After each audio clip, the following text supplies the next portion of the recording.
Hai guys, balik lagi di konten kami Soror episode ke-19. Jadi pada episode kali ini gue mau kayak bisa dibilang baca cerita sambil reaction tentang cerita yang lagi viral di belakangan inilah, tentang desa penari, KKN di desa penari gitulah. Jadi kayak ada beberapa mahasiswa itu KKN di sebuah desa, dan dimana desa itu angker gitulah istilahnya gitu.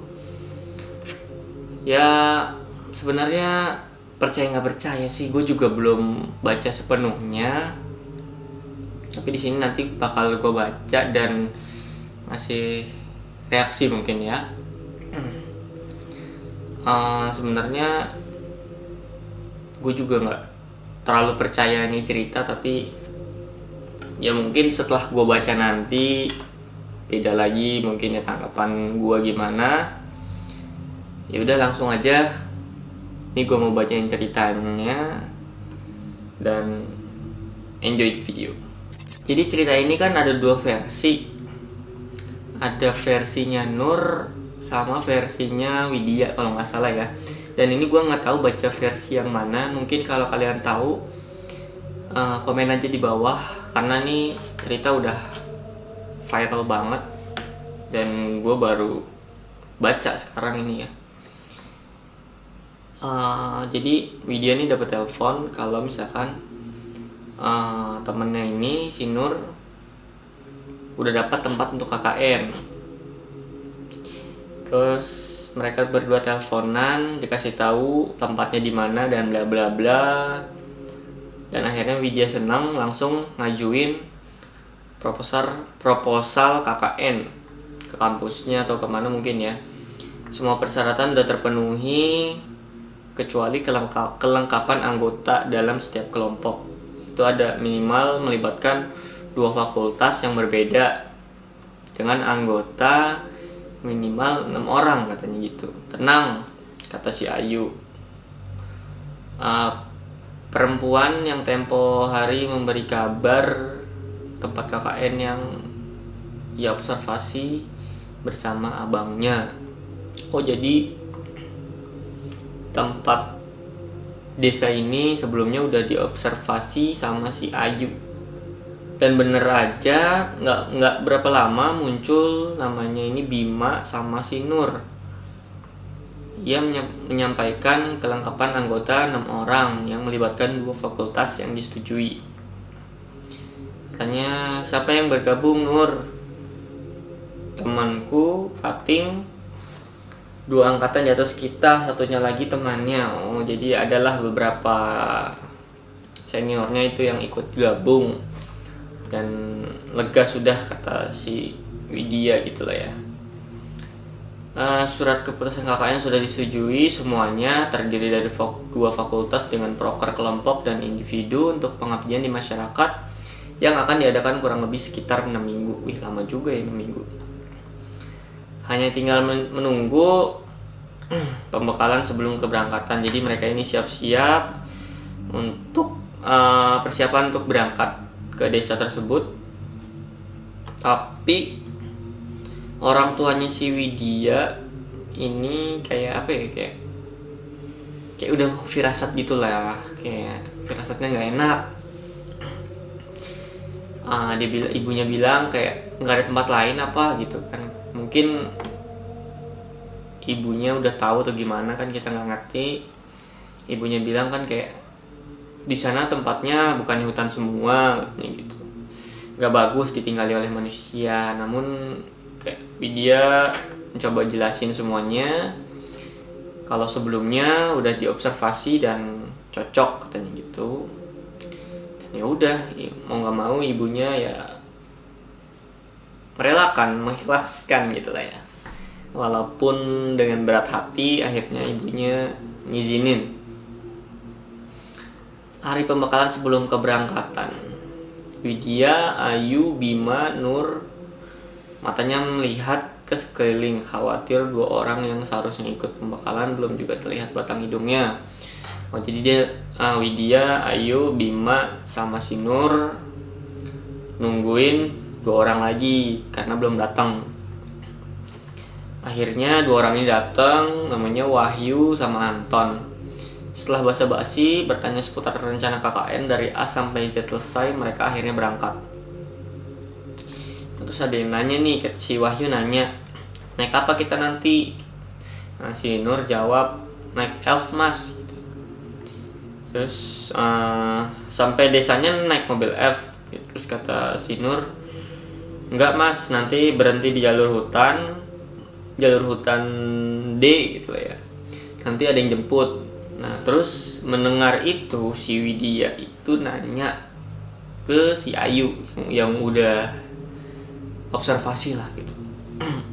Tanyalah ke si Ayu, yuk apa desanya nggak bisa dimasuki mobil, kata dia gitu. Nah si Ayu jawab, nggak bisa, tapi deket kok katanya dari jalan besar, 45 menit kemungkinan, kata dia gitu. Nah di sini nih cerita dimulai kan. Sesuai apa yang dikatakan Nur, mobil berhenti di jalur hutan D, menempuh perjalanan 4-5 jam dari kota S. Jauh juga 4-5 jam ya kan. Tanpa terasa hari sudah mulai petang. Jadi ini udah mulai sore.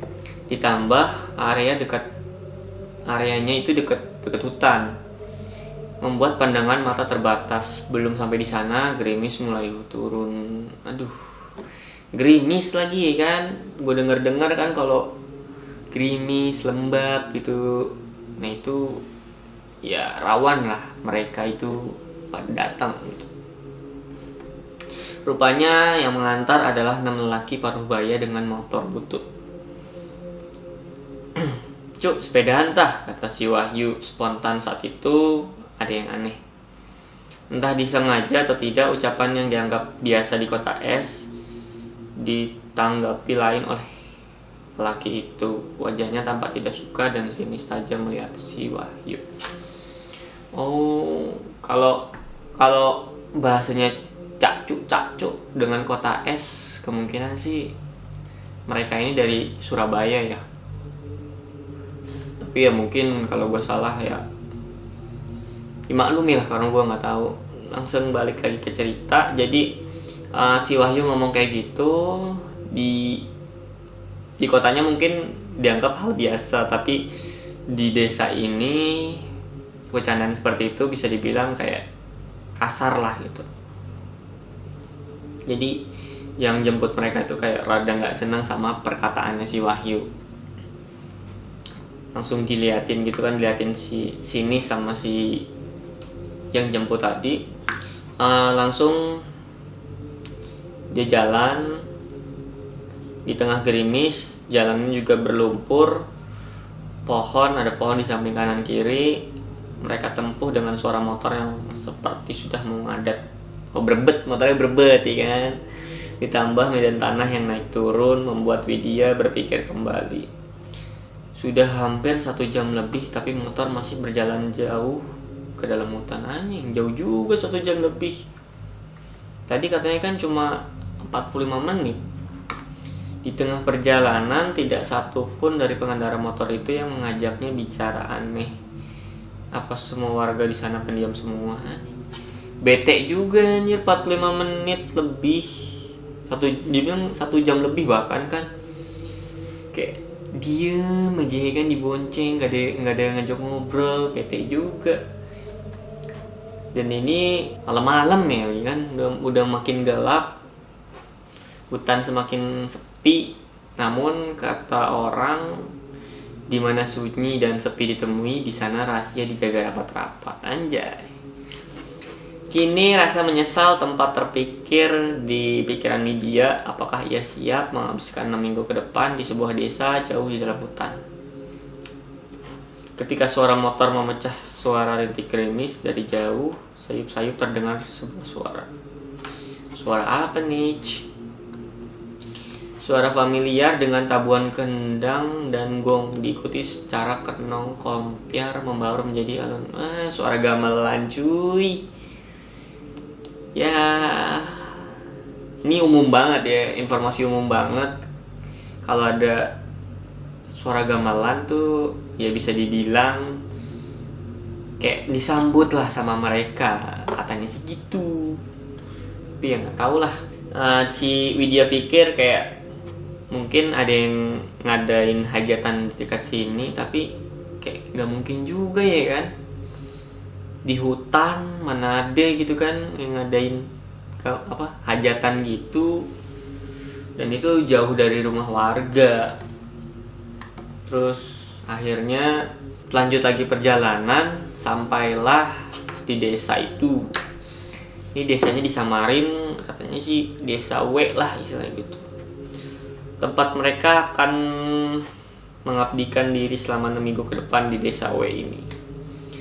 Terus ketemu seorang laki-laki, dan laki-laki ini namanya Pak Prabu. Pak Prabu ini bisa dibilang apa ya, kayak kepala desa gitu lah, kepala desa di desa itu. Terus akhirnya ngobrol-ngobrol, terus kenalkan nih Pak Prabu, kepala desa di desa ini. Dia ini teman kakaknya si Ayu ya, Ayu kalau nggak salah sih. Pak Prabu ini teman, dia ngenalin ke teman-temannya. Pak Prabu ini teman saya yang dari kota yang rencananya mau KKN.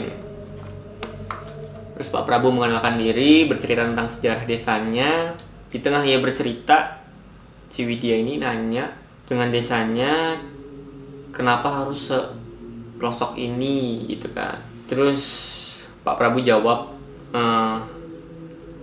pelosok bagaimana maksudnya mbak gitu kan. Bukannya jarak dari jalan besar ke desanya ini hanya 30 menit. Si Widya tuh ngerasainnya kayak 1 jam lebih gitu lah ya. Gue nggak ngerti apa perasaannya ada aja atau gimana, tapi ya udahlah. Kata si Pak Prabunya mungkin mbaknya capek, jadi ya udah yuk langsung ke tempat istirahat. Diantarlah ke mereka ini ke tempat istirahatnya.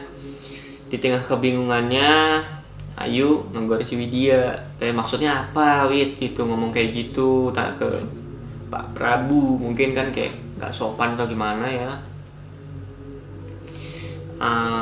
Widya ini nyadarin kalau ada yang salah gitu, kayak ada yang nggak beres lah. Ya udah langsung sampailah di tempat istirahatnya, mereka nginep. Terus untuk tempat laki-lakinya itu nginep di sebuah kayak dulunya itu posyandu, tapi sekarang udah direnovasi gitu. Meskipun alasnya masih beralaskan tanah, tapi di dalamnya itu udah ada tempat tidurnya lah, beralaskan tikar gitu. Sedangkan untuk kayak perempuan itu nginep di salah satu rumah warga. Di dalam kamar, Widya tuh nanya maksud ucapannya kepada Pak Prabowo. Widya ini ngejelasin ke si Ayu atau ke siapa lah gitu ya, ngejelasin kalau bila yang dirasakan sama si Widya ini itu lebih dari 1 jam perjalanan. Terus si Ayu membantah bahwa lama perjalanan tidak selama itu. Anehnya Nur memilih tidak berdebat. Misalnya Widya sama si Ayu ini lagi debat ya kan, lagi debat, tapi si Nur ya udahlah diam aja, nggak mau ngambil pusing. Terus mereka debat, gini, kamu dengar apa enggak tadi di jalan tadi tuh ada suara orang mainin gamelan tadi gitu, kata si Widya. Terus kata si Ayu, ya palingan ada warga yang ngadakan hajatan, apalagi. Ya udah gitu kan, debat-debat, tiba-tiba sembari berbaca lirih, Nur yang seharusnya paling ceria di antara mereka berkata, "Mbak, nggak mungkin ada desa lain di sini, tidak mungkin ada acara di dekat sini. Kalau kata orang zaman dulu, kalau dengar suara gamelan itu pertanda buruk." Ya iya bener cuy, kata si Nur ini. Ya nggak mungkin lah ada desa lain di sana, dan di tengah hutan tuh nggak mungkin banget. Dan kalau ada suara gamelan, setahu gue sih mereka nyambut kedatangan ya mereka inilah.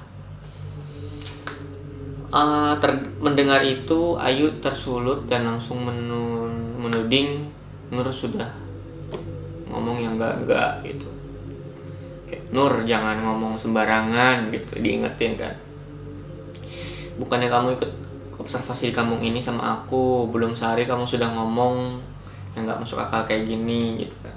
Terus Ayu pergi gitu kan, pundung ngambek ya. Saat itu Nur mengatakan, Mbak, aku juga dengar suara gamelan itu katanya.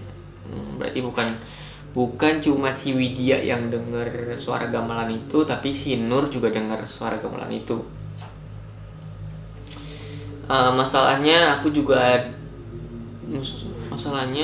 juga lihat ada yang menari di jalan tadi. Anjir, gak mungkin banget cuy ada orang nari di hutan nih kan. Si Widya langsung kaget, astagfirullah katanya kan. Nur menatap Widya, air matanya sudah seperti memaksa keluar. Widya takutan. Langsung ingat ibunya ya kan. Bener kata ibunya, tempo hari air selalu mengalir ke arah timur yang memiliki makna bahwa timur adalah tempat di mana semua dikumpulkan menjadi satu antara yang buruk dan yang paling buruk, dan kini Widya harus tinggal di hutan paling timur. Gak ngerti gue nih maksudnya gimana ya. Mungkin kalau kalian tahu komen lah ya di bawah. Cerita tentang Nur dan Widya tentang suara gamelan di sepanjang perjalanan tadi masih awalnya saja. Ibarat sebuah kopi masih sampai di rasa yang paling berarti cerita tadi tuh baru masih awal cuy. Anjay. Widya memang percaya terhadap hal-hal yang gaib. Namun baru kali ini ia merasakan langsung pengalaman itu, meski hanya sekedar suara. Berbeda dengan Nur, ia melihat yang tadi, yang kayak ada orang lagi nari. Anjay, lagi nari. Mungkin Nur lebih sensitif. Memang sejak awal Nur yang paling berbeda di antara yang lain. Hanya dia seorang yang mengenalkan jilbab dibandingkan dengan Ayu dan si Widya. Nur yang paling religius karena setahu Widya sendiri, Nur jebolan pondok pesantren ternama di kota Jeong. Jadi si Nur ini anak pesantren dulunya cuy. Terlepas dari itu semua, pengalaman KKN ini tidak akan pernah dilupakan oleh semua rombongan ini. Terus kata si Widya, Nur bisa nggak cerita ini jangan sampai nyebar ke teman-teman, kan jadi nggak enak kalau sampai warga desa dengar. Apalagi kita di sini tuh sebagai tamu, insya Allah semua akan baik-baik saja ya, kata dia gitu. Nur mengangguk meski enggan menjawab kalimat Widya, dan malam itu tanpa terasa dilewati begitu saja. Keesokan harinya rombongan sudah berkumpul sesuai janji Pak Prabu. Jadi rombongan ini dikumpulin kayak mau di briefing gitu mungkin ya. Akan keliling desa. Jadi kayak mau sidak gitu lah bisa dibilang. Keliling desa buat kasih tahu desanya itu seperti apa. Sekaligus meminta saran untuk proker individu yang harus dikerjakan oleh satu anak sendiri-sendiri. Ngene iki walaupun saya tinggal nang kene, aku yo pernah kuliah lo dek, sarjana lagi, kata Pak Prabu. Bahasanya medok campur-campur antara bahasa Jawa dan bahasa Indonesia. Mendengar itu Wahyu menimpali.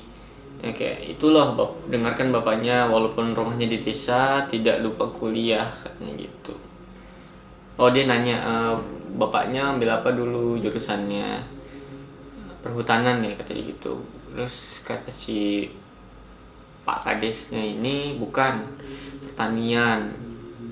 Lah di sini nggak ada sawah, gimana sih Pak, katanya gitu. Ya memangnya sampean pikir hanya karena ambil pertanian harus terjun ke sawah? Jawab Pak Prabu sontak membuat tawa pecah ini sampai bercanda-bercanda gitu lah ya. Sampailah mereka di pemberhentian pertama, sebuah pemakaman desa. Aneh.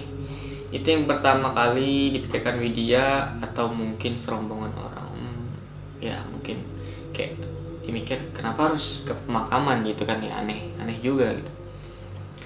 Pemakamannya ini dikelilingi pohon beringin, dan setiap pohon beringin ada batu besar di sampingnya di sana. Ada batu besar di samping pohon beringin. Di sana lengkap ada sesajen coy. Jadi setiap ada pohon beringin, di sampingnya itu ada batu dan di situ ditaruh sesajen di situ. Si Widya nanya, "Mohon maaf Pak, ini kenapa ya kok?" Nah, sebelum Widya selesai ngomong, Pak Prabu langsung motong tuh. Dia bilang, "Saya tahu apa yang kalian mau katakan, pasti mau tanya, kok nisannya itu ditutupi pakai kain gitu ya?" Jadi di sana itu nisannya juga ditutupin kain. Aneh juga sih, gue bilang kenapa nisannya ditutupin kain? Atau mungkin itu kepercayaan di desa itu atau gimana kan nggak ngerti ya. Lanjut cerita. Akhirnya Pak Prabu jelasin, ini tuh namanya Sangkarso, kepercayaan orang sini ya kan, benar. Jadi udah kayak di setiap desa itu punya kepercayaan masing-masing lah gitu. Jadi biar tahu kalau inilah pemakaman kan gitu. Jadi ditaruhin kain biar tahu kalau ini pemakaman. Dengan adanya batu nisan pun sebenarnya udah tahu kalau itu pemakaman cuy, nggak usah dikasih apa ya, nggak ngerti lah gue. Serang Pak Prabu yang jawabnya sama sekali tidak membuat rombongan anak puas. Ya iyalah, gue juga dengernya kayak gimana anjir. Sampai-sampai Wahyu dan Anton walaupun pelan sengaja menyindir, namun Pak Prabu bisa mendengarnya. Orang bodoh juga bisa membedakan kuburan dan lapangan bola, Pak. Ya iya benar. Pak Prabu yang awal tersenyum penuh dengan candaan tiba-tiba diam. Pundung. Warga-warga di sini tuh kayak ngembekan. Semua saja kalian tahu apa yang dimaukan saya. Dia bilang seperti itu, kata si Pak Prabu. Terus anak-anak kayak ya udah Pak, lanjut ke tempat selanjutnya. Tempat berikutnya sinden itu kolam, kayak ada kolam tempat air keluar dari mata air lah bisa dibilang. Pak Prabu mengatakan bahwa sinden ini bisa dijadikan proker paling menjanjikan. Tidak jauh dari sana ada sungai. Inginnya Pak Prabu, sinden dan sungai bisa dihubungkan jadi semacam jalan air. Ya, tanpa terasa hari sudah siang. Ayu dan Widya sudah memetakan semua yang Pak Prabu tunjukkan. Memberinya sampel warna merah sampai hijau, dan yang paling ditamakan sampai yang paling akhir dikerjakan. Namun tetap saja selama perjalanan Widya banyak menemukan keganjilan. Ya iyalah cuy, dari awal juga aneh gitu loh desanya. Keganjilan yang paling mencolok adalah tidak satu atau dua, namun berkali-kali ia melihat banyak sajen yang diletakkan di atas tempe atau tempeh, apa sih? Gak ngerti gue. Lengkap dengan bunga dan makanan yang diletakkan di sana, ditambah bau kemenyan membuat Widya tidak tenang aja. Kayak di desanya itu masih kental banget dengan sesajen-sesajen gitu ya. Setiap kali mau bertanya, hati-hati kecilnya selalu mengatakan bahwa itu bukan hal yang bagus. Takut nyindir mungkin ya, karena desa di sana kan kayak baperan gitu.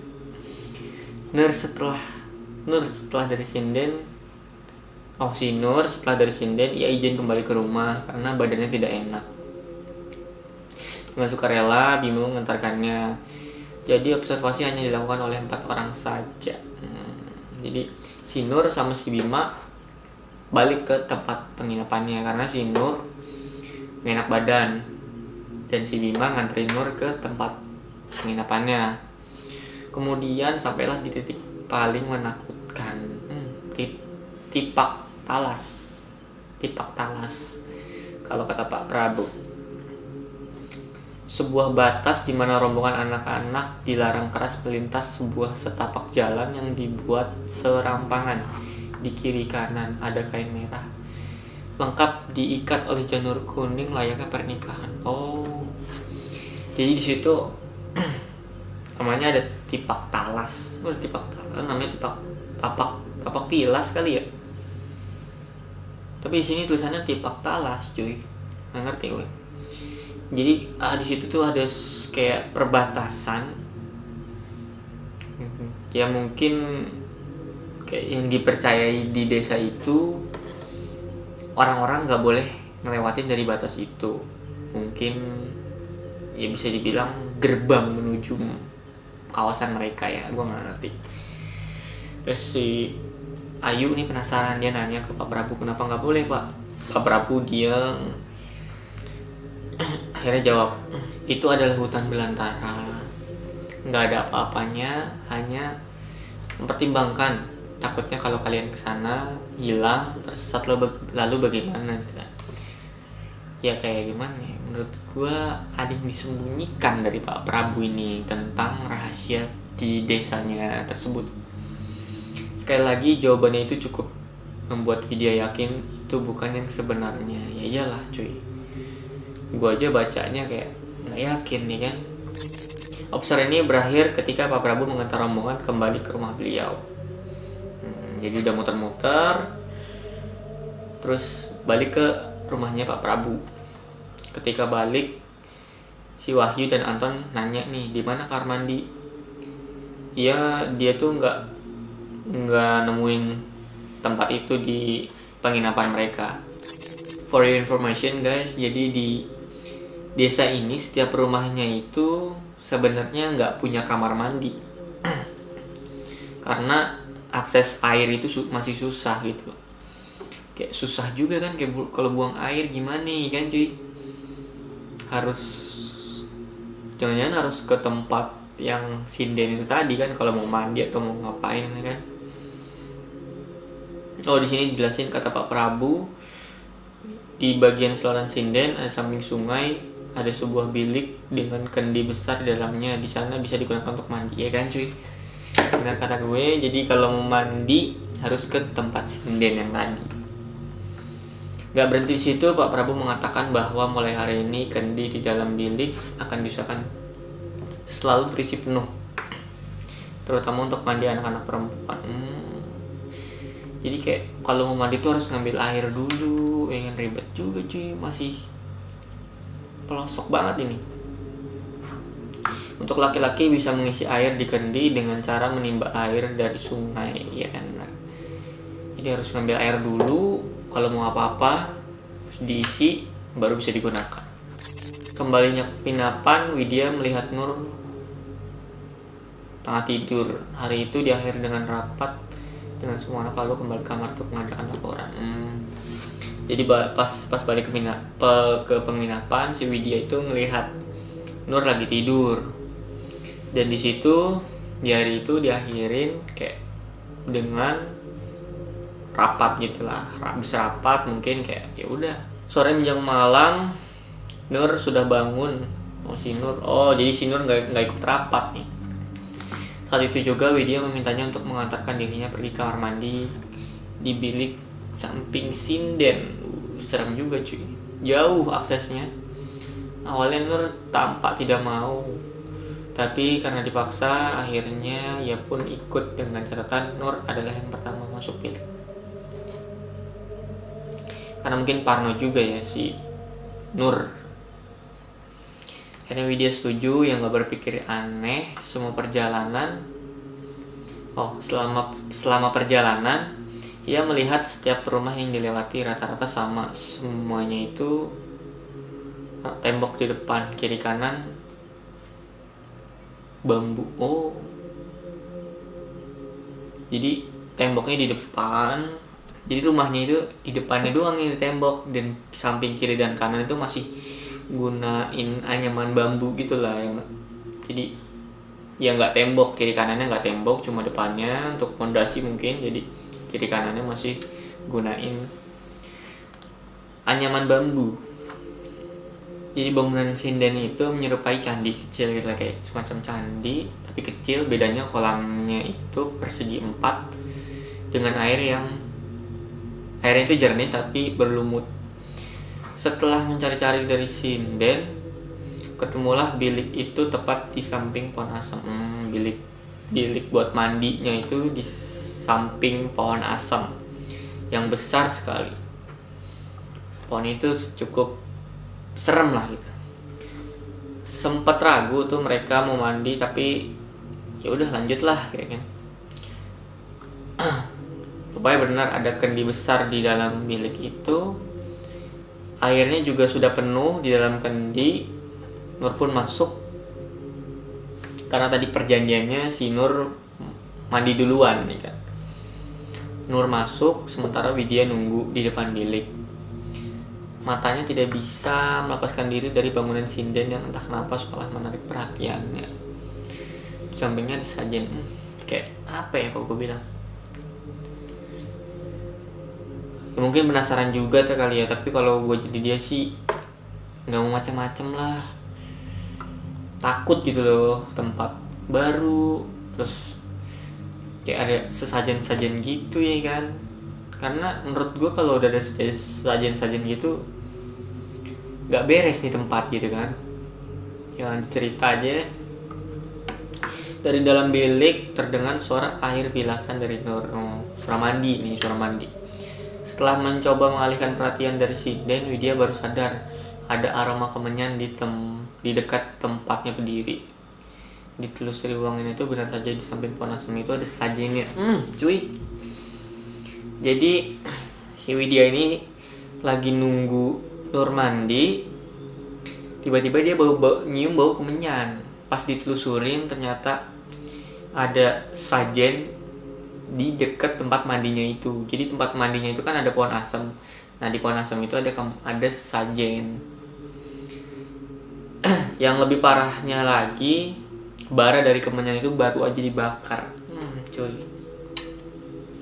Antara takut dan kaget, Widya kembali ke pintu bilik, dan dari dalam sudah tidak terdengar suara air bilasan. Akhirnya tuh kayak karena si Widya takut, jadi dia memutuskan untuk balik ke depan pintu kamar mandinya gitu, yang tempat si Nur mandi. Tapi pas sampai sana, si Widya tuh nggak denger suara orang mandi. Sampai dia gedor-gedor tuh pintu kan, gedor-gedor pintu, manggil-manggilin si Nur gitu, karena mungkin takutnya ya kan pas dia lagi ngeliat tuh sajen tadi di dekat pohon asam, tiba-tiba Nur udah kelar mandi terus ninggalin dia ya kan, takutnya begitu. Makanya jadi gedor-gedor tuh pintu, manggil-manggil Nur, tapi nggak ada jawaban tuh kan. Sampai akhirnya si Widya tuh nempelin kupingnya itu ke pintunya, karena penasaran nih dalam masih ada si Nur atau enggak. Kalaupun si Nur udah keluar kan pasti pintunya udah kebuka, tapi ini pintunya masih ketutup. Akhirnya si Widya itu karena penasaran dia dengerin kayak nempelin kupingnya itu ke pintu. Masih berusaha manggil, tapi pas dia nempelin ke kupingnya ke pintu, tiba-tiba ada suara orang tuh sedang berkidung. Kayak kidung tuh nyanyi lah, semacam nyanyi gitu ya kalau setahu gua. Nyanyi kayak dibilang nyinden, bisa dibilang gitulah. Sendiri namanya kidung Jawa, iya benar, kayak nyinden lah. Nur buka pintu, si Widyana teriak-teriak gitu. Spontan Widya menggedor-gedor pintunya dengan keras. Ketika terbuka, Nur melihat wajah Widya tuh panik gitu. Iyalah panik cuy. Kayak denger orang nyinden nih kan di kamar mandi, siapa yang gak takut. Terus si Widya si Nur nanya, kenapa Wid gitu. karena si Nur juga kebingungan kan, si Widya nih kenapa nih panik kayak kan. Terus ya udah ayo cepet mandi biar aku yang jaga di luar, kata si Nur gitu. Si Widya ragu tuh kan, karena ya abis ngeliat sesajen, terus udah gitu dengar suara nyanyi, suara nyinden ya kan cuy. Scare juga kalau gue jadi dia. Akhirnya tanpa basa-basi Widya langsung masuk ke kamar mandi. Bagian dalam bilik itu sangat lembab, kayu bagian dalamnya sudah berlumut hitam, anjing nggak dibersihin apa nih. Di depannya ada kendi besar, setengah airnya sudah terpakai, kayak tadi udah dipakai Nur mungkin ya. Langsung Widya mandi lah, singkat cerita Widya mandi. Tapi pas lagi Widya itu mandi, dia tuh ngerasa kayak ada yang ngeliatin dia mandi, dari ujung rambut hingga ujung kaki cuy, kayak ada yang ngeliatin. Sosok itu seperti wajah seorang wanita nan cantik jelita, anjay. Dia merasa, dia pas lagi mandi, dia ngerasa tuh diliatin sama sosok cewek cantik. Dia itu berdiri di depan kendi. Nah di sini anehnya itu setiap si Widya nyiram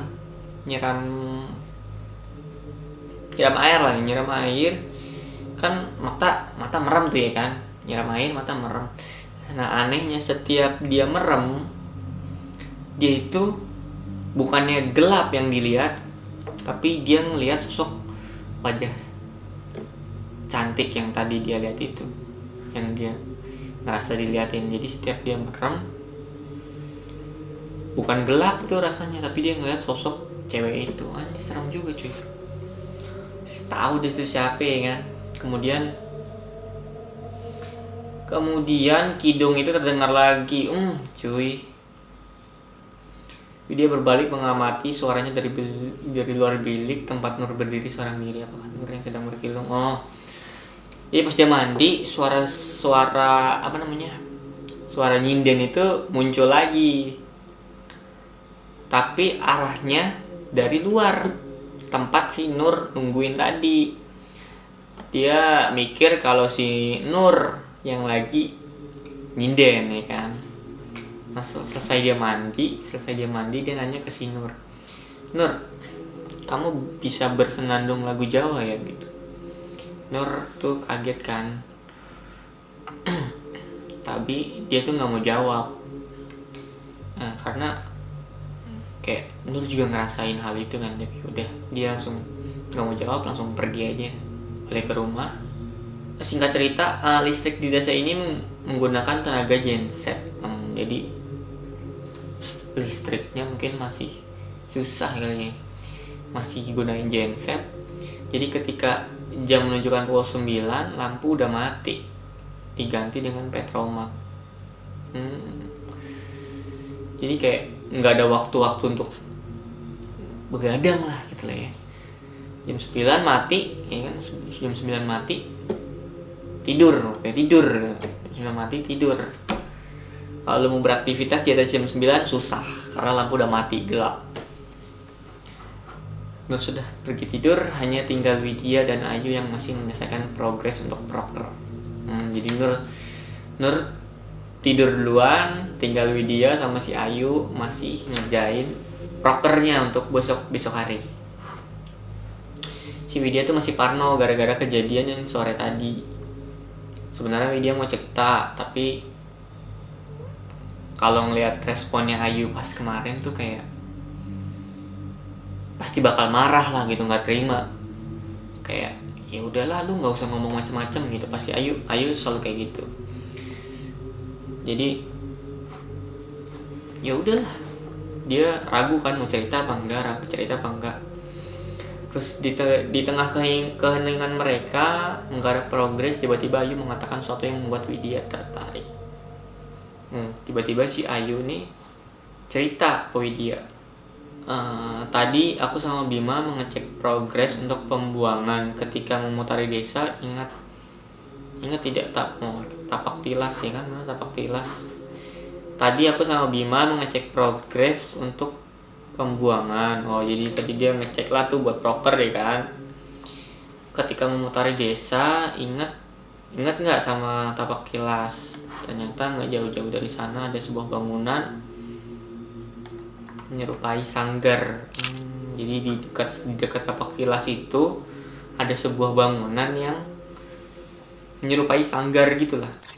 Terus Widya terdiam berapa saat. Mungkin dia bingung kali ya.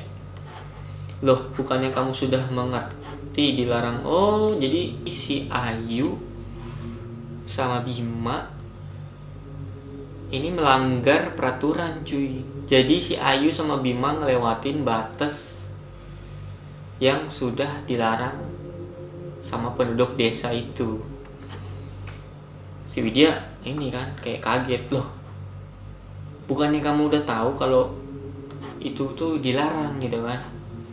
Terus si Ayu bilang, bukan aku gitu, si Bima yang ngajak. Terus jadi yang ngajak itu awalnya si Bima, katanya ada perempuan cantik, pas diikutin ternyata nggak ada.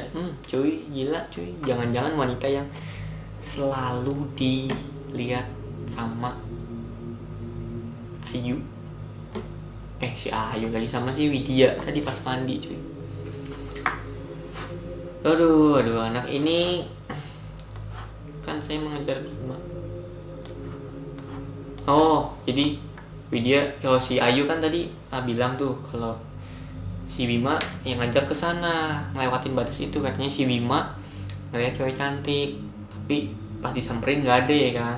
Terus si Widya nanya, lah terus kamu tetap ngikutin si Bima, kamu tetap ke sana gitu. Nah terus kata si Ayu kan, lah kan saya ngejar si Bima, kalau dibiarin nanti si Bima hilang katanya. Akhirnya si Ayu nih ngikutin, ngelewatin batas itu. Akhirnya mereka debat. Ya udah, perdebatan mereka berarti sampai di sana. Namun perasaan itu kayak Widya tuh semakin gak enak perasaannya. Semuanya kayak ngerasa jadi kacau lah. Karena malam itu semakin larut, Widya tuh beranjak pergi ke kamar. Di sana ia melihat Nur sudah terlelap dalam tidurnya. Ayu pun menyusul, kemudian berharap malam ini segera bangun. Akhirnya udah ngerjain prokernya, Widya ke kamar. Tapi sampai kamar si Nur udah tidur duluan. Akhirnya si Ayu nyusul untuk tidur, berharap malam ini segera berlalu. Tiba-tiba terdengar langkah kaki. Pas lagi tidur si Widya ini dengar suara langkah kaki. Pas dilihat, si Widya yang lihat Nur keluar, cuy. Si Widya ragu tuh mau ngebangunin si Ayu atau enggak ya kan. Akhirnya Widya lanjut tuh ngikutin si Ayu. Si Widya ngejar si Nur karena dia ngeliat Nur tuh jalan keluar rumah ya kan. Mau ngapain nih si Nur? Masalah itu rumah udah gelap ya kan. Si pemilik rumah juga udah tidur, tapi si Nur tuh si Widya tuh ngeliat Nur keluar rumah. Kondisinya tuh gelap banget ya kan, karena jam 9 tuh listrik udah mati. Tiba-tiba Widya ngeliat Nur itu ada di depannya. Nur berdiri di tanah lapang depan rumah. Dia menari sangat anggun tanpa alas kaki. Nur boleh nggak kelengok lainnya penari profesi anjing cur. Jadi si Widya ngeliat si Nur itu lagi nari di depan rumahnya tempat dia nginep itu.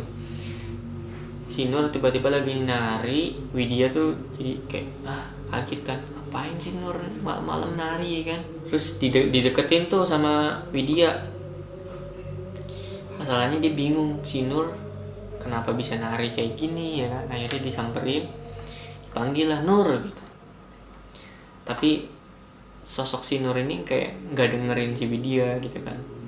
Ya tetap masih nari-nari gitulah sendiri, asik nari. Tiba-tiba beberapa kali sorot matanya si Nur tuh ngelirik ke Widya gitu kan. Tiba-tiba bulu kuduknya terasa diri lah si Widya ini.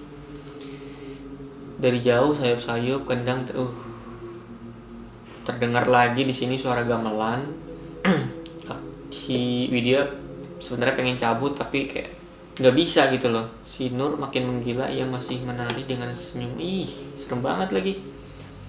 Jadi dia tuh, si Nur tuh nari sambil senyum-senyum sinis gitu lah, sambil ngeliatin Widya. Sampai akhirnya Widya ini memaksa Nur menghentikan tariannya. Ia berteriak memintanya berhenti nari itu. Dan situlah wajah Nur berubah menjadi wajah yang sangat menakutkan. Anjir. Jadi karena si Widya makin takut, dia bilang ke si Nur sambil teriak, "Nur, udahlah, berhenti." Nah, mungkin kayak nggak terima gitu kali ya. Menurut gue ini bukan Nur lah gitu lah, bukan Nur.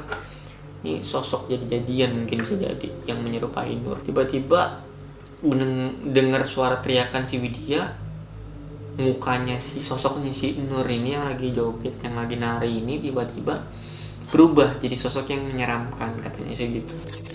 Sorot matanya tajam banget dengan mata nyaris hitam semua. Anjir, matanya hitam.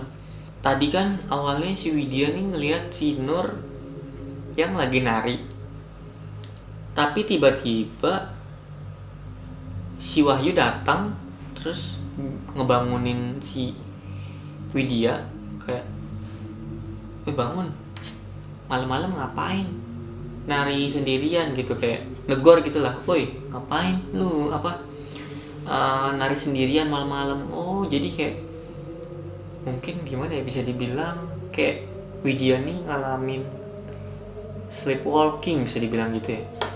Jadi seakan-akan dia mimpi sambil jalan, itu dia mimpi ngelihat Nur lagi nari di depan rumahnya, tapi sebenarnya si Widya nih yang ngigo ya kan, yang ngelindur, terus disamperin sama Wahyu, ditegur, malam-malam ngapain nari sendirian.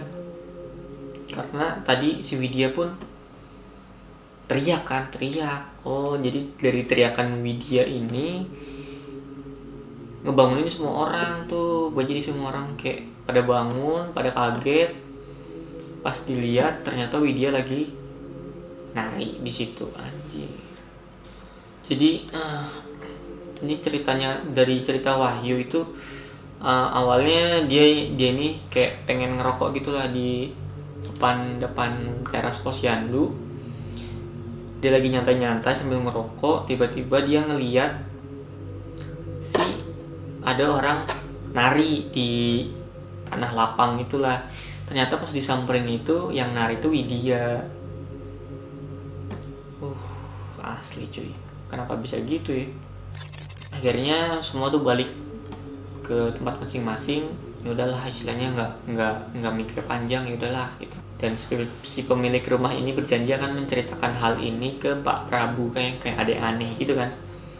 Namun ada satu hal yang sengaja Wahyu tidak diceritakan, nanti ia akan menjelaskan semuanya.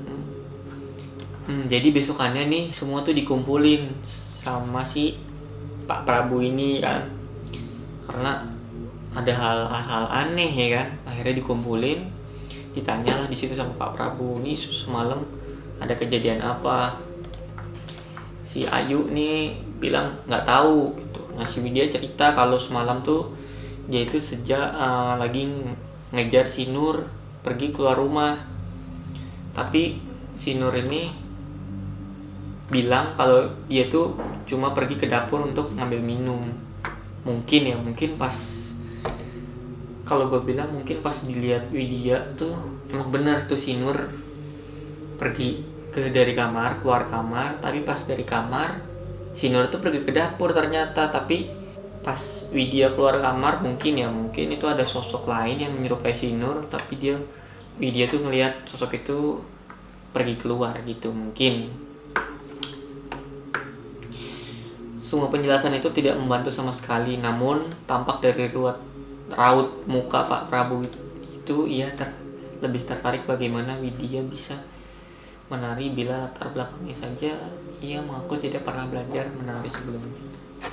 Jadi Pak Prabu ini kayak bingung gitu kan, bingung kenapa Widya ini bisa nari di depan rumahnya itu.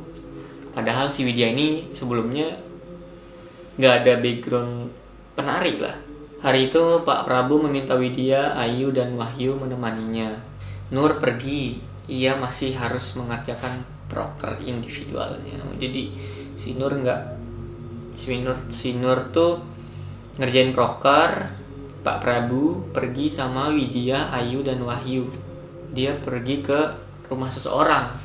Wahyu sama Widya, Pak Prabu. Wahyu itu naik motor sama Widya. Pak Prabu naik motor sama si Ayu, ya kan. Jadi ini pergi ke rumah seseorang, kayak jauh gitu kan.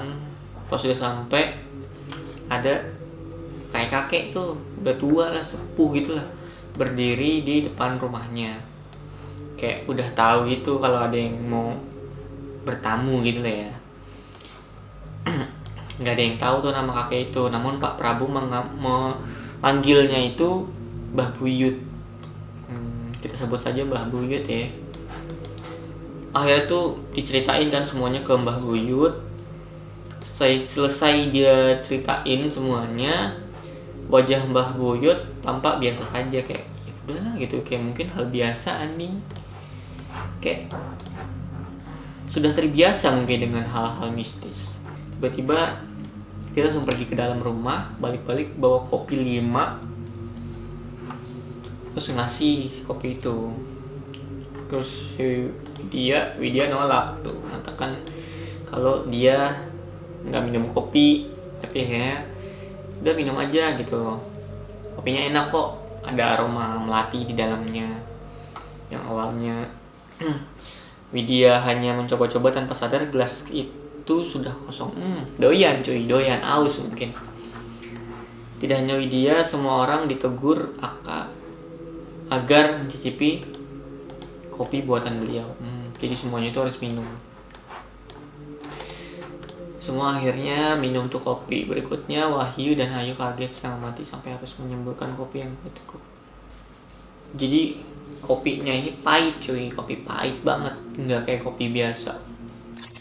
Nah, jadi sebelum pulang nih Pak Mbah Buyut nih ngasih kunir gitu di dahinya Widya, katanya untuk menjaga Widya saja gitu. Bisa dibilang Mbah Buyut ini ngerti hal-hal kayak gitu lah ya. Kunjungan itu sama sekali tidak diketahui tujuannya. Selama perjalanan Pak Prabu bercerita tentang kopi. Jadi kopi yang tadi dikasih itu bukan kopi sembarang coy. Jadi kopi itu diracik khusus untuk memanggil lelembut. Cuy. Kopi itu diracik khusus untuk memanggil makhluk-makhluk mereka gitu. Bukan kopi untuk manusia. Jadi buat yang belum pernah nyoba, kopi ini rasanya pahit banget. Tapi bagi bangsa mereka itu kopi itu manis banget rasanya. Jadi mereka tuh senang sama kopi yang pahit gitu lah. Namun Pak Prabu ya ngalihin pembicaraan lah, langsung, mohon maaf ya nak, kamu ada yang mengikuti. Cuy, dia sambil ngobrol sama Widya bilang kayak gitu, mohon maaf ya nak, kamu ada yang mengikuti. Selain mengatakan itu, Pak Prabu juga mengatakan bahwa tidak perlu takut karena Widya tidak akan serta-merta diapa-apakan, hanya ikuti saja. Yang lebih penting, Widya tidak boleh dibiarkan sendirian, harus selalu ada yang menemaninya. Jadi Widya ini kayak ketempelan gitulah ya. Mulai malam ini mereka akan tinggal di dalam satu rumah, hanya dipisahkan oleh sekat dari bambu anyam. Jadi semenjak kejadian itu, mereka ini tinggal satu rumah nih. Cuma dibatasin pakai bambu gitu lah, antara cewek dan cowok mungkin ya. Pak Prabu ini meminta satu hal, jangan melanggar etika dan norma. Bener, kayak mereka tuh tinggal satu rumah tapi cuma disekat bambu antara cewek dan cowok. Pertemuan itu juga diminta sama Pak Prabu tuh jangan diceritakan ke siapapun. Bahkan si Nur, Anton, dan Bima itu nggak boleh ceritain. Nah di sini lagi kayak ngobrol-ngobrol gitu kan, si Widya sama si Wahyu. Tiba-tiba Wahyu cerita tentang kejadian malam yang si Widya joget-joget itu, dan terus si Wahyu bilang, "Wid, temanmu yang cowok itu baik-baik aja kah?" katanya. Jadi temennya Widya ini si Bima, kata si Wahyu, si Bima ini kalau malam tuh suka keluar rumah sendirian. Nggak cuma itu, si Bima katanya suka ketawa sendirian gitulah. Jadi si Wahyu ini nganggep Bima tuh aneh lah gitu kan, kayak suka keluar rumah sendirian kalau malam, terus suka ketawa sendiri. Nggak ngerti gitu. Tapi kata Widya, si Bima ini sangat religius, jadi nggak mungkin lah kayak gitu ya kan. Terus ya udahlah, kata si Wahyu, udah kalau nggak percaya gitu. Nah jadi pas itu mereka ini lagi ngobrol-ngobrol ya, semuanya lagi ngobrol-ngobrol, terus Bima lagi ketemu Pak Prabu. Tiba-tiba terdengar lagi tuh dari arah dapur suara gamelan. Karena penasaran, Widya nyamperin tuh ya kan. Mana ya, menurut gue apa ya, resiko banget gitu loh, orang udah tahu gamelan kayak gitu lah ya kan, nggak mungkin ada di dapur malah disamperin ya kan. Tapi Widya nih penasaran. Pas dia mau ke dapur, dia ngeliat si Nur ini lagi sholat di kamar, lagi ngeliat si Nur lagi sholat di kamar. Tapi pas nyampe dapur, si Widya ngeliat Nur lagi minum. Kan siapa tuh tadi yang di kamar ya kan. Terus kaget dong, ditanyalah sama si Nur, "Kenapa Wid?" gitu. Si Widya ini masih diem. Si Nur deketin Widya. Sontak Widya langsung lari kan. Masih bingung lah, ini si Nur yang asli itu di mana? Di dapur yang dia temuin, apa yang tadi lihat yang dia lihat di kamar ya kan. Karena dia kaget kan, disamperin sama Nur, dia langsung cabut aja gitu kan. Cabut, dia langsung lihat ke kamar, dan di kamar nggak ada apa-apa. Siapa tuh yang di kamar ya kan? Si Nur langsung nanya tuh, kenapa sih gitu, kenapa, ada apa yang sebenarnya gitu. Si Ayu juga ikut-ikutan, lah ini ada apa nih rame-rame gitu. Terus nggak tahu nih anak ini, tanya lagi dari tadi tuh ditanya nggak jawab gitu. Si Wahyu deketin lagi si Widya, "Tanganmu kenapa gemeteran nih, ada apa?" gitu. Si Nur tuh disuruh ngambil air gitu. "Nur ambil air, lu malah diem aja," kata si Anton. Udah, Nur ambil air, minumin dah tuh ke Widya. Tiba-tiba Widya diam lagi, membuat semuanya orang bingung. Tiba-tiba Widya diam lagi tuh ya kan. Tangan kiri Widya masih memegang teko, sedangkan tangan kanannya terangkat lalu masuk ke dalam mulut. Widya berusaha mengambil sesuatu, ada 2-3 Jadi pas dia tadi minum ya kan, habis minum tangannya masih megang gelas tuh. Tiba-tiba tangan kanan itu nggak masuk ke dalam mulut, ngambil sesuatu, pas dikeluarin ada rambut. Cuy, rambut siapa tuh kan gitu. Begitu penutup tekonya dibuka, di dalamnya emang ada segumpal rambut. Asli serem banget cuy. Nur yang melihatnya langsung bereaksi, "Tadi aku juga minum dari situ, nggak tahu ada begituan," gitu kan. Rambut siapa tuh? Terus Widya muntah jadi-jadinya. Jadi tiba-tiba si Antoni bilang kalau ke Widya ini, bilang kalau, "Kamu ini diincar ya Wid," gitu. Kata mbahnya, kalau ada rambut itu biasanya tuh kalau nggak disantet ya diincar sama mereka gitu. Serem juga cuy. Nur kemudian mengatakan, Wit, apa penari itu masih ngikutin kamu? Soalnya dari kemarin aku belum lihat dia di belakangmu. Ternyata dari kemarin ini si Nur melihat sosok penari ini ngikutin Widya. Karena Nur ini sensitif lah, bisa dibilang dia ini sensitif, dan dia ngelihat sosok itu ngikutin Widya. Berhari-hari setelah pengakuan Nur itu membuat Widya semakin was-was. Ia jatuh sakit selama 3 hari. Jadi si Nur sakit selama 3 hari. Widya hanya si Widya ini setelah kejadian itu tiba-tiba sakit. Selama 3 hari, selama Widya terbaring sakit, ia seringkali ditinggal sendirian di dalam rumah itu. Dan selama tinggal di rumah itu, ada suatu kejadian yang tidak akan pernah Widya lupakan. Semua dimulai ketika ia hanya berbaring di atas tikar.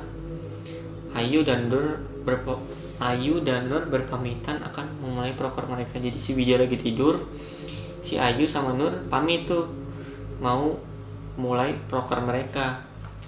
Anak-anak cowok juga pada keluar lah, kayak ngurusin prokernya masing-masing. Dan seharusnya nggak ada orang, nggak ada satupun orang di rumah itu ya kan. Namun siang itu terdengar suara sesuatu yang dipukuli.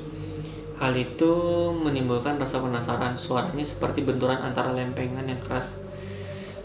Ada suara apa ya anjir di rumahnya?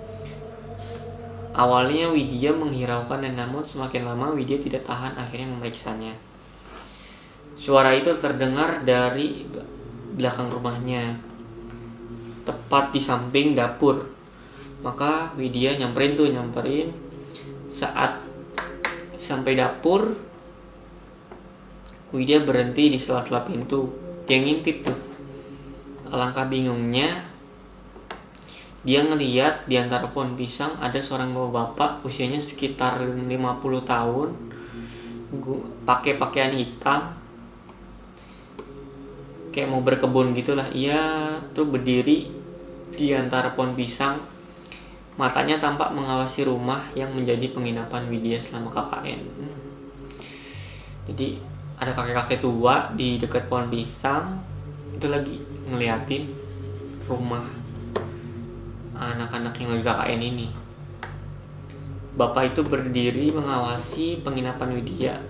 Gerak-geriknya sangat mencurigakan, seperti pengen masuk rumah, namun bapak itu ragu-ragu. Selang berapa menit, bapak-bapak itu cabut lah dari tempat itu. Si Widya akhirnya lega dong, bapaknya udah pergi ya kan. Jadi pas si Widya ngeliat bapak pakai baju hitam gitu kayak mau bertani, dan keesokan harinya bapak-bapak itu datang lagi. Dan salahnya dia nggak cerita ke teman-temannya kalau bapak itu sebelumnya itu bapak itu kayak ngawasin rumahnya dia itu. Salahnya dia nggak cerita ke teman-temannya, dan keesokan harinya bapaknya itu datang lagi dan di situ kayak dia tuh ngelemparin batu gitu gede banget ke arah rumahnya dan langsung pergi gitu.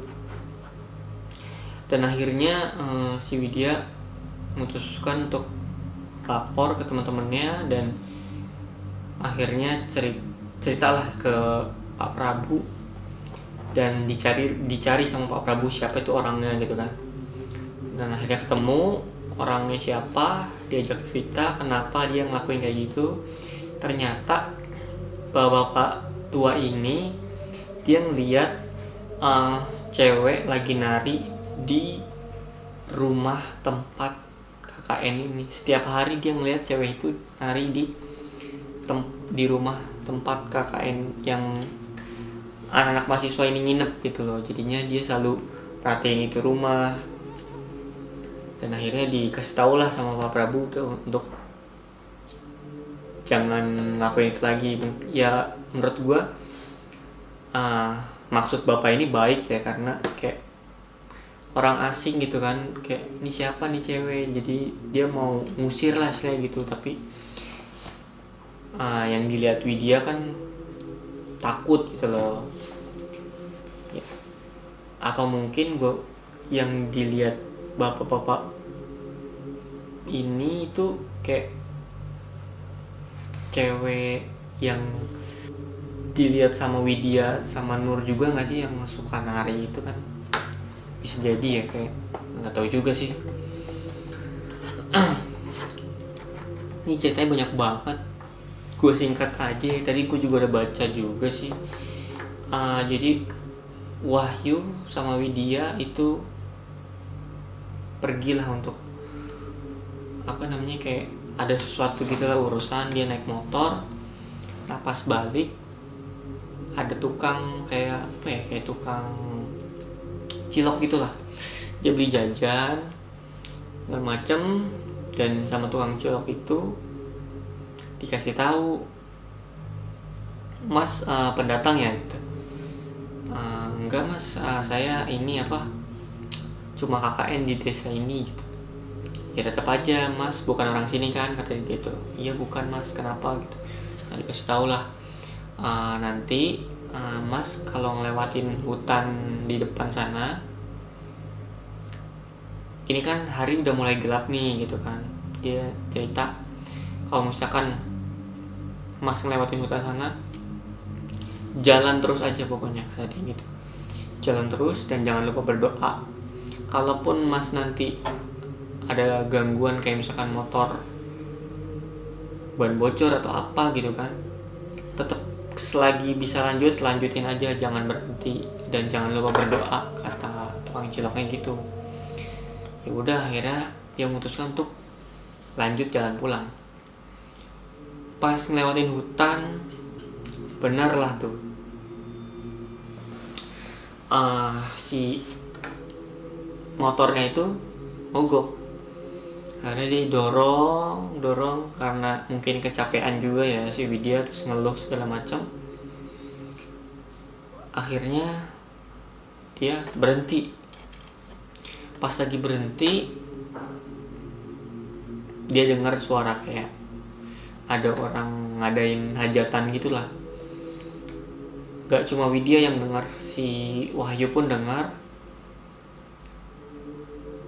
Gak selang berapa lama itu, selang berapa menit lah, dia pas dengar suara hajatan itu, ada seorang kakek nyamperin. Kenapa mas motornya mogok gitu? Iya pak gitu, dia bilang mogok. Akhirnya sama kakek ini dipanggillah anak muda yang lain untuk bantu benerin motornya si Wahyu sama Widya ini yang tadi dipakai. Terus kakek ini juga ngajak dia untuk istirahat, dan di situ ada kayak pesta gitu lah, kayak orang hajatan, banyak makanan gitu kan. Dia disuruh makan segala macam,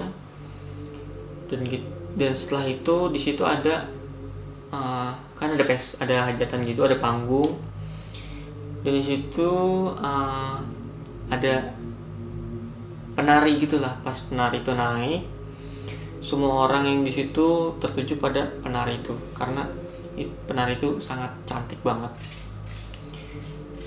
Dan si Wahyu pun ngakuin kalau cewek itu cantik banget gitu.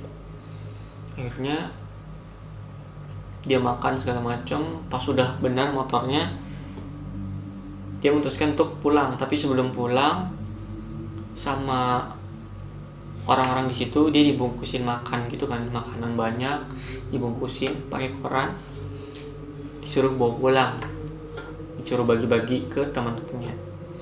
Pas sampai rumah, dia cerita tuh kalau misalkan tadi motornya mogok dan segala macam. Dia akhirnya ketemu orang-orang, makan dulu di pesta gitu. Nah ada satu orang temannya tuh bingung, karena di situ tuh nggak ada desa lain, nggak mungkin ada orang tuh ngadain pesta, nggak mungkin ada orang ngadain hajatan gitu loh. Tapi si Wahyu ini kekeh kalau dia itu bener. Tadi itu emang ada hajatan gitu, sampai dia itu dibawain makanan gitu, diambilin tuh makanannya kan. Diambil makanan nih kalau nggak percaya gitu. Nah, yang anehnya, yang tadinya dibungkusin koran, tiba-tiba itu berubah jadi bungkusan pisang gitu, bungkusan daun pisang. Dikasihlah ke teman-temannya, pas dibuka itu bukan makanan isinya. Pas dibuka itu kepala monyet gitulah, yang masih seger banget, kayak masih ada darahnya gitu, ada lendir-lendirnya. Dan yang dia makan tadi di pesta itu apa ya, pertanyaan gue. Nggak tahu juga sih, serem juga cuy. Intinya setelah itu si Bima ini kayak nggak beres gitulah anaknya, kayak ngelakuin beberapa kesalahan fatal menurut gue.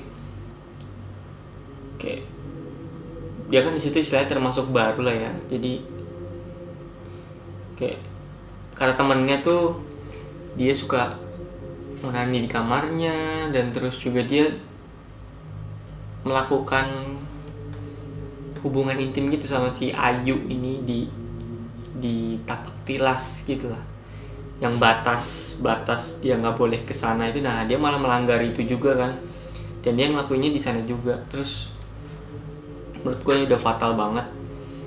Dan sampai ketika si Widya pun ngikutin si Bima itu kan, Bima keluar rumah sendirian dan diikutin sama Widya, sampai akhirnya si Bima ini berendam di kayak pemandian gitu deket tapak tilas itu, dan dia ngeliat di sekelilingnya itu ada ular banyak banget. Dan sontak si Bima langsung ngeliat ke arah si Widya. Si Widya langsung cabut lari gitu kan. Nah, pas perjalanan pulang dia lari itu, dia melihat kayak istilahnya gimana ya, dibilangnya tuh tiba-tiba mata batinnya tuh kebuka lebar gitu. Dia melihat sosok seisi hutan itulah. Ada yang ya macam-macam lah, ada yang mukanya rata, dan ada yang sosoknya pendek, tinggi, dan segala macam. Dia melihat semuanya sampai nangis. Dan tiba-tiba dia ngelihat sosok yang lagi nari itu, tiba-tiba dia ngelihat sosok itu, dan diperjelas sama dia sosok itu tuh ternyata si Ayu. Dan akhirnya dia sampai rumah sambil nangis, dan anak-anak di sana tuh kayak panik gitu, karena Widya tuh nggak balik-balik gitu. Akhirnya udahlah, diceritain semuanya, dia ngelihat apapun segala macam. Dan singkat cerita, si Ayu sama si Bima itu raganya itu misah, diambil. Jadi istilahnya gimana ya, kena kutukan gitulah, karena dia melanggar peraturan-peraturan yang udah ditetapin sama di desa tersebut gitu loh. Jadi dia kena kutukan beberapa, jadi bukan beberapa sih, kayak raganya itu tertinggal di sana. Jadi yang gue baca sih, si Bima itu harus nikahin salah satu ratu penunggu situ, dan si Ayu ini harus gantiin penari yang ada di sana, yang mungkin ya yang dilihat si Widya tadi, sosok si Ayu yang lagi nari. Nah, mungkin dia udah raganya tuh udah tersangkut di alam sana gitu loh. Dan di sini kalau gue baca sih, kondisi Ayu dan Bima tuh miris banget ya, karena si Ayu tuh terbujur kaku sampai 3 bulan dia balik dari desa tersebut. Setiap diajak ngobrol dia selalu diam, pokoknya dia cuma bisa tiduran kaku. Dia kalau diajak ngobrol diam aja, dan ya paling dia cuma netesin air mata gitu sesekali, mungkin karena sedih atau gimana, yang menyesali perbuatannya. Si Bima pun miris kondisinya. Dia beberapa minggu setelah dari desa tersebut meninggal. Istilahnya dia kedua orang ini meninggal ujung-ujungnya, tapi yang duluan meninggal tuh si Bima. Dan sebelum dia meninggal, dia teriak minta tolong, dan teriak kalau ada ular gitu sebelum dia meninggal. Dan ya di sini kita bisa ambil kesimpulan ya, gimana ya? Lagi-lagi gue peringatkan kepada kalian semua, udah sering banget gue ngomong ini karena kayak di tempat baru nggak boleh sembarangan ngomong, jaga sikap, karena kita nggak tahu mereka itu marah atau gimana dengan sikap kita yang mereka anggap keterlaluan gitu loh. Jadi ya sopan-sopan lah di tempat baru, intinya seperti itu. Dan gue juga nggak tahu nih cerita asli atau palsu ya, gue juga nggak bisa bilang ke kalian kalau cerita ini asli, dan gue juga nggak bisa cerita ke kalian kalau cerita ini juga palsu gitu, nggak ada yang tahu men. Terus ya udahlah, mungkin segitu aja dari Kamis Horor episode ke-19 ini. Mungkin next gue bakal bacain cerita kiriman dari kalian yang udah ngirimin ceritanya, atau mungkin ada beberapa list narasumber yang pengen gue datengin. Kalau emang ada waktu free, nanti gue bakal datengin mereka. Ya intinya kalau punya cerita serem bisa DM gue langsung aja di IG gue atau VN. Kalau emang kalian malas ngetik, kirim ke email gue. Segitu aja deh. Thanks for watching this video and see you. Bye bye.